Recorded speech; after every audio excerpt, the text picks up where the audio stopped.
राजधानी दिल्लीतून ॲडव्होकेट सिद्धार्थ शिंदे बोलतायत, थेट जाऊयात.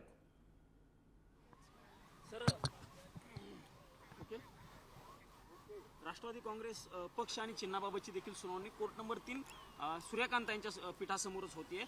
ते देखील प्रकरण विधानसभेच्या निवडणुकानंतर लागलेलं नाही, आज पहिल्यांदा ते लागतंय. बघा, स्थानिक स्वराज्य संस्थांचं सुनावणी त्याच कोर्टात कोर्ट नंबर 3 मध्ये 23 नंबरला आहे आणि राष्ट्रवादी काँग्रेस पक्ष आणि चिन्हाची सुनावणी ही 29 नोव्हेंबर म्हणलं. हां सर, एनसीपी पक्ष आणि चिन्हाच्या बाबतीत आज सुनावणी होते कोर्ट नंबर 3 मध्ये. हो, एनसीपी पक्ष आणि चिन्हाची सुनावणी ही कोर्ट नंबर 3 मध्ये आयटम नंबर 29ला आहे आणि कोर्ट नंबर 3 मध्येच स्थानिक स्वराज्य संस्थांचा आयटम नंबर 23ला आहे. आता एनसीपी पक्ष आणि चिन्हाच्या सुनावणीकडे आपल्याला बघावं लागेल की ह्याच्या दोन्ही बाजू ज्या आहेत, शरदचंद्र पवार आणि अजितदादा पवार, हे नक्की काय त्यांचे वकील आज म्हणतील.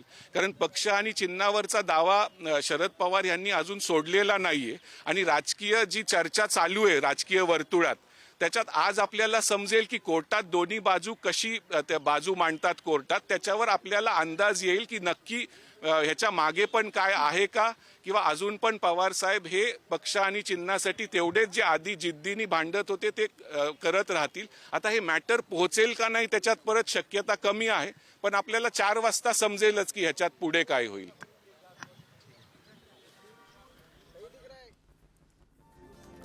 स्थानिक स्वराज्य संस्थांच्या निवडणुकांसंदर्भात आज सुनावणी होणार आहे, सोबतच राष्ट्रवादी संदर्भात देखील सुनावणी होणार आहे. त्यामुळे या संदर्भात ॲडव्होकेट सिद्धार्थ शिंदे यांनी माहिती दिली.